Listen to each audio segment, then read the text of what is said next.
Hey y'all, what's up? It's your good sis you love to talk TV and film with another fresh out the theater reaction / review. I just got out of the theater from seeing Blue Beetle, which is a DC superhero film, and honestly, I'm not surprised because I was intrigued by the trailer, which I am surprised that I was intrigued by trailers because trailers don't typically do it for me. And more often than not, I feel like too many trailers these days give away the entire film. So I typically don't like to watch it. And I'm not a fan of DC, period. Like, I struggle with DC so hard. But when I saw the trailer for this and the setup, I was like, I have to go and see this. And I'm so glad I did. Today is Cinema Day, which is August 27th. And there's 3,000 theaters across the U.S. that are offering $4 movie tickets. So I'm actually rushing to do this review right now. And I'm going back into the theater because I'm going to also see the A24 film Talk to Me that y'all have been raving about as well. And I'm not even a horror girly. So it's Erica watching DC, Erica watching horror. Because I only watch specific franchises in horror. I don't do all horror because I'm not a horror girly. But expect to talk to me fresh out of the theater shortly after this one.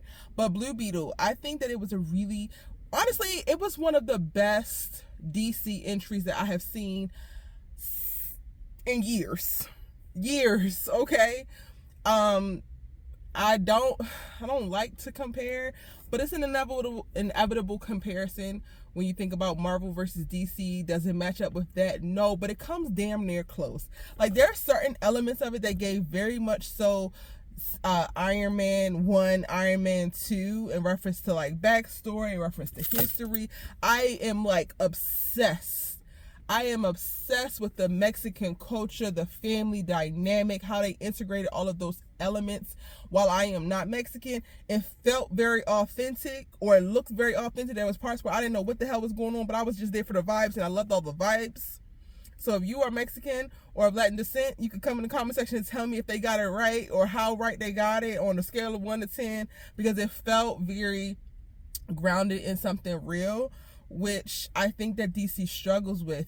I don't feel like with this film they were too focused on trying to be something that Marvel had, and now it's like, okay, great, you just wanted to tell the story that you wanted to tell, which is of the Blue Beetle, and you were able to do so, and you were able to root it in. I don't know the comics, so I don't know if it's in line with whatever the comics had or if they are deviating in any way, but you were able to tell an authentic, grounded, and funniest story. Like, George Lopez is always going to give hilarious, and you know, he definitely did here, playing the well-to-do, technologically advanced uncle who is a conspiracy theorist and don't trust the government. I loved it.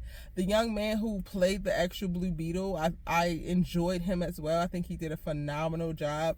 One thing I do got beef with, though, listen here, when you a superhero, Batman, Blue Beetle, when they trying to kill you, sometimes you gotta kill somebody. Like, him deciding that he didn't want to kill nobody stressed me the hell out most of the time, because they were trying to end him at every point. They wound up ending his, spoiler alert, they wound up ending his daddy, which that's not too big of a spoiler, but they are trying to end you and your family. So at some point, your ass got to die. Even though I really did like how the ending ended. Is this going to be like a no spoilers or like a non-important spoiler review? Non-spoiler review? I don't know.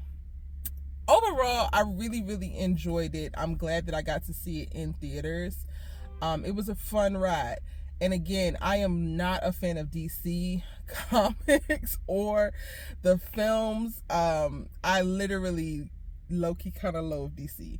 But I really enjoyed this film. I enjoyed all the characters in it. Jenny Cord kind of was tap dancing on the...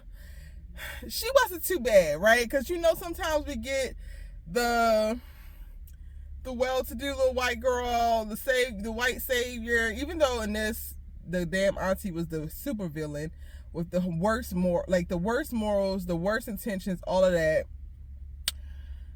Jenny definitely got him into this mess, but it wasn't her fault. We gonna talk, I guess, in the comment section about where Jenny falls on the scale of annoying or is she our girl, because she was kind of stressing me out and then annoying me at different parts, but then also by the end, okay, we like this for you, okay. DC did a really great job with this, so much so that I'm excited to see the next one.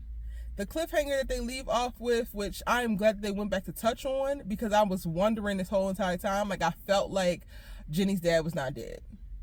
Couldn't have been dead.